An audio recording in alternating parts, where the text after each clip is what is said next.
రాజమండ్రి కాతేరులో నిర్వహించిన రా కదలిరా సభ వేదికపై గందరగోళం నెలకొంది. చంద్రబాబు కింద పడబోయారు. రాజానగరం టికెట్ జనసేనకు ప్రకటించడంపై తీవ్ర నిరసన వ్యక్తం చేశారు బొడ్డు వెంకటరమణ వర్గీయులు. కార్యకర్తలు స్టేజ్ పై నుంచి దూకుడుగా కిందకి దిగుతున్న క్రమంలో పట్టు తప్పి కింద పడబోయారు చంద్రబాబు. వెంటనే అక్కడున్న సెక్యూరిటీ సిబ్బంది చంద్రబాబు పడిపోకుండా పట్టుకున్నారు. దీంతో కార్యకర్తల తీరుపై అసహనం వ్యక్తం చేశారు చంద్రబాబు.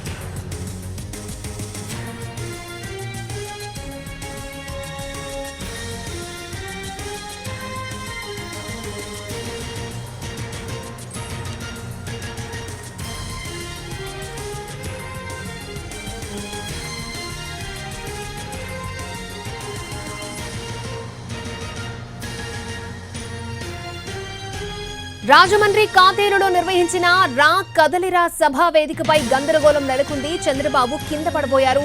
రాజానగరం టికెట్ జనసేనకు ప్రకటించడంపై తీవ్ర నిరసన వ్యక్తం చేశారు బొడ్డు వెంకటరమణ వర్గీయులు. కార్యకర్తలు స్టేజ్ పై నుంచి దూకుడుగా కిందకి దిగుతున్న క్రమంగా పట్టు తప్పి కింద పడబోయారు చంద్రబాబు. వెంటనే అక్కడున్న సెక్యూరిటీ సిబ్బంది చంద్రబాబు పడిపోకుండా పట్టుకున్నారు. దీంతో కార్యకర్తలు తీవ్ర అసహనం వ్యక్తం చేశారు. ఇదే అంశానికి సంబంధించి మరిన్ని అప్డేట్స్ మా ప్రతినిధి శ్రీనివాస్ అందిస్తారు. శ్రీనివాస్, కొద్దిసేపటి కింద రాజమండ్రి రూరల్ కాతేరులో జరిగిన రా కదిలిరా అని చెప్పి టీడీపీ బహిరంగ సభ వేదికపై రూట్ లో చంద్రబాబుకి పెద్ద ప్రమాదం తప్పింది. అయితే ఇది చంద్రబాబు వేదికపై ఉండగా కొంత తొక్కిసలాట జరగడంతో వాళ్ళు తోపులాట జరిగిన సమయంలోని చంద్రబాబు మీద పడిపోవడంతో ఆయన పక్కకి ఒరిగిపోయే పరిస్థితి ఏర్పడింది. దీంతో విజువల్స్ అన్ని చూడవచ్చు.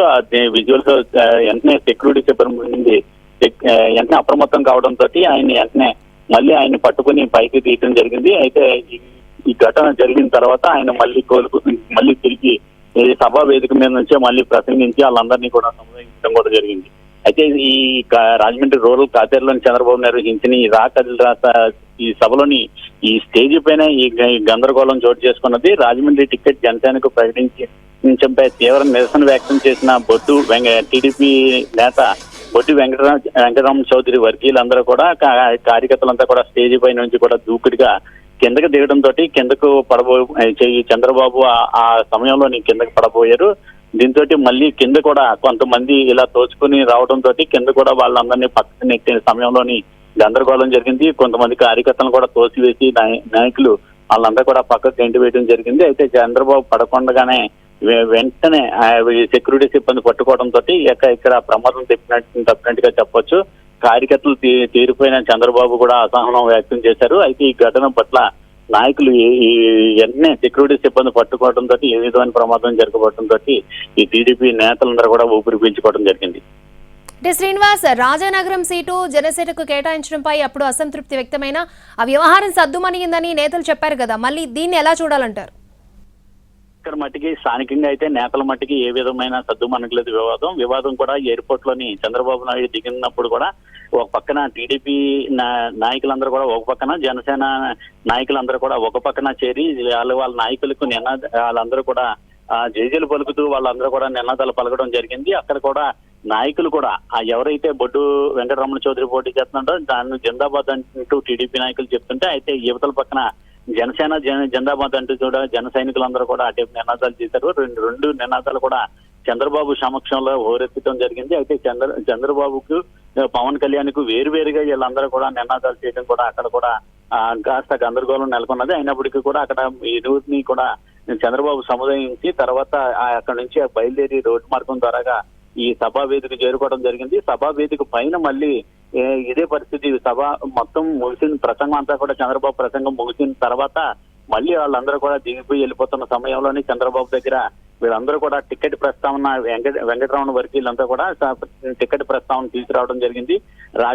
రాజానగరం టికెట్ ను ఎట్టి పరిస్థితుల్లో టీడీపీకి ఇవ్వాలి, ఎట్టి పరిస్థితుల్లో జనసేనకి ఇవ్వకూడదని చెప్పేసి వాళ్ళంతా కూడా పట్టుబట్టిన సమయంలోనే వాళ్ళందరూ కూడా అందరూ కూడా సముదాయించడానికి ప్రయత్నించినప్పుడు అక్కడ మిగతా నేతలందరూ కూడా ఇది సమయం కాదు, ఇక్కడ మాట్లాడకూడదని చెప్పిన సమయంలోనే వీళ్ళందరూ కూడా రాజానగరానికి సంబంధించిన నేతలందరూ కూడా స్టేజీ పై నుంచి ఒకసారిగా దూకుడుగా కిందకి స్టేజీ కింద దిగిపోవడానికి వెళ్తున్న సమయంలో ఇక్కడ కాస్త తోపులాట జరగడంతో అందులోనే చంద్రబాబు నాయుడు కూడా మీద పడ్డారు. అయితే దాంతో ఆయన కొద్దిగా ఇలా పక్కకి ఒరిగిపోయి పడిపోతున్న దృశ్యాలప్పుడు మనం కూడా చూడొచ్చు. ఆ దృశ్యాలను చూసినట్లయితే ఆయన కింద పడిపోతుంటే వెంటనే సెక్యూరిటీ సిబ్బంది పట్టుకోవడంతో ఆ రూట్ లో పెద్ద ప్రమాదం తప్పినట్టు అయింది. అయితే లేదంటే లేకపోతే ఆ స్టేజ్ మీద నుంచి కిందకు పడిపోయే ప్రమాదం ఏర్పడను. అయితే ఇక్కడ నాయకులు తర్వాత కిందకి దిగిపోయిన తర్వాత కూడా ఆ కింద స్టేజ్ దిగిపోయిన తర్వాత కూడా వాళ్ళు కూడా ఒకరికొకరు తోపులాట చేసుకోవడం, కొంతమంది నాయకులు వాళ్ళని సంబంధించడానికి ప్రయత్నించినప్పుడు కూడా మరికొంతమంది అక్కడ వ్యతిరేకంగా టీడీపీకి వ్యతిరేకంగానే టీడీపీ నేతలు నినాదాలు చేయడం అనేది జరిగింది. దాంతో ఇక్కడ కాస్త గందరగోళ పరిస్థితి ఏర్పడినట్టుగా తెలుస్తుంది. అంటే శ్రీనివాస్, ప్రెసెంట్ చంద్రబాబు ఎక్కడున్నారు? సభ ముగిసిందా? అయితే ఇక్కడ రాజమండ్రిలో సభ ముగించుకున్న తర్వాత ఆయన చంద్రబాబు నాయుడు కొద్దిసేపు ఒక అరగంట సేపు అక్కడ ఒక ఏర్పాటు చేసిన శిబిరంలోని కొంతమంది టీడీపీ నాయకులతోటి ఆయన సమావేశం కావడం జరిగింది. అక్కడ వాళ్ళ యొక్క సలహాలు సూచనలు కూడా తీసుకోవడం జరిగింది. టికెట్ ఇటీవల చూసినట్లయితే టీడీపీకి అలాగే టీడీపీ సంబంధించి చంద్రబాబు నాయుడు మండపేట సభలోని అరకు అలాగే మండపేటకు సంబంధించిన 2 టికెట్లు ప్రకటించడం జరిగింది. దానికి ప్రతిగా తీసుకునేందుకు దాన్ని తప్పుపడుతూ పవన్ కళ్యాణ్ కూడా రాజానగరము అలాగే రాజోలు టికెట్లను కూడా జనసేన తరఫున ప్రకటించడం జరిగింది. దీంతో ఈ పరిణామాలు జరిగిన తర్వాత ఇక్కడ ఏ రకమైన పరిస్థితులు నెలకొన్నాయి ఉమ్మడి తూర్పుగోదావరి జిల్లాలోని ఆ అన్నింటినీ కూడా సీనియర్ నేతలందరినీ కూడా అడిగి తెలుసుకోవడం జరిగింది. ఇప్పుడు మళ్ళీ భవిష్యత్తులోని ఇప్పుడు కూడా టికెట్లు ప్రకటించే అవకాశం ఉన్నది. అంటే టికెట్లు అనేది ఇప్పుడు త్వరలోనే ప్రకటిస్తామని చెప్పేసి కూడా సభ వేదిక మీద చంద్రబాబు ప్రకటించడం జరిగింది. అయితే ఈసారి 2 ఇట్లు కూడా ఇద్దరు కలిపి ప్రకటిస్తామని చెప్పేసి చంద్రబాబు ఆ టికెట్లు దాని మీద కూడా ఈ గందరగోళం జరుగుతున్న పరిస్థితుల మీద కూడా ఆయన స్పందించి ఈ విధంగా చెప్పడంతో అక్కడ వివాదం అనేది నాయకులతో కూడా చర్చించి ఏ విధంగా చర్యలు తీసుకుంటే బాగుంటది, దీంతో ముందుకు కూడా వెళ్లేటప్పుడు మిగతా టికెట్లు ప్రకటించే విషయంలో కూడా ఆయన సీనియర్ల సలహాలను కూడా అడిగి తెలుసుకున్నట్టు తెలిసింది. తర్వాత అక్కడ నుంచి సభ వేదిక దగ్గర నుంచి ఆ సభ ముగించుకుని ఆ నాయకులతో మీటింగ్ అనంతరం కూడా ఆయన తిరిగి గుంటూరు బయలుదేరి వెళ్తాం జరిగింది. అంటే శ్రీనివాస్, ఒక్కసారిగా అంతమందిని స్టేజ్ పైకి ఎందుకు అలౌ చేశారంటారు?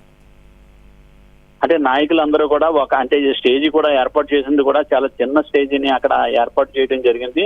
ఈ చిన్న స్టేజ్ ఏర్పాటు చేసినప్పటికీ కూడా దాని మీద ముందు కొంతమంది నాయకులు మాత్రమే పంపించి సభ జరపడం జరిగింది. అయితే సభ ఎంత పూర్తి అయిపోయిన తర్వాత అందరూ కూడా ఒక్కసారిగా పైకి స్టేజీ పైకి కార్యకర్తలందరూ కూడా రాజనగరానికి సంబంధించిన కార్యకర్తలందరూ కూడా అక్కడికి పైకి రావడం జరిగింది. దీంతో ఈ రకమైన ఇబ్బంది ఏర్పడటం కూడా జరిగింది. అయితే దీనికి సంబంధించి చూసినట్టయితే అంటే మొత్తం కూడా అంటే సభా వేదిక పూర్తి అయిపోయింది. చంద్రబాబు నాయుడు గారు కిందకి దిగిపోతున్న పరిస్థితిలోనే ఈ గందరగోళం అంతా కూడా ఏర్పడటం జరిగింది. అయితే ఇక్కడ దిగిపోతున్న సమయంలోనే ఒక్కసారిగా వీళ్ళందరూ కూడా స్టేజ్ పైకి వచ్చి ఆయన దగ్గర మళ్ళీ దిగిపోయి వెళ్ళిపోతే మనం చెప్పుకునేదానికి అవకాశం ఉండదని చెప్పి భావించి అక్కడ రాజనగర్ సంబంధించిన కొంతమంది నేతలందరూ కూడా అక్కడ పైకి రావడం జరిగింది. వాళ్ళందరూ కూడా పైకి వచ్చి ఒక్కసారిగా చంద్రబాబు దగ్గర తమకు సంబంధించిన ఈ విషయాలన్నింటినీ కూడా ఆయనతోటి ప్రస్తావించి తమ అభిప్రాయాన్ని అంతా కూడా తెలియజేయడం జరిగింది. టికెట్ మార్చాలని ఈ సమయంలోనే ఈ గందరగోళ పరిస్థితి అందరూ కూడా ఒక్కసారిగా పైకి స్టేజ్ మీద రావడంతో సుమారు అక్కడ చూసినట్లయితే ఒక 30 నుంచి 40 మంది ఒకేసారిగా స్టేజ్ పైకి రావడం, వాళ్ళందరూ కూడా ఇలాగ ఇక్కడ కాదు, ఈ పరిస్థితి ఇక్కడ కాదు, తర్వాత మాట్లాడుకుందాం చర్చించుకుందాం అని చెప్పి చంద్రబాబు కింద దిగిపోతున్న సమయంలోనే వాళ్ళందరూ కూడా నిరసన వ్యక్తం చేస్తూ స్టేజ్ మీద నుంచి ఒక్కసారిగా దూకుడిగా కిందకి దిగుతున్న సమయంలోనే ఈ ఘటన జరిగిందని మట్టికి తెలుస్తుంది. ఓకే శ్రీనివాస్.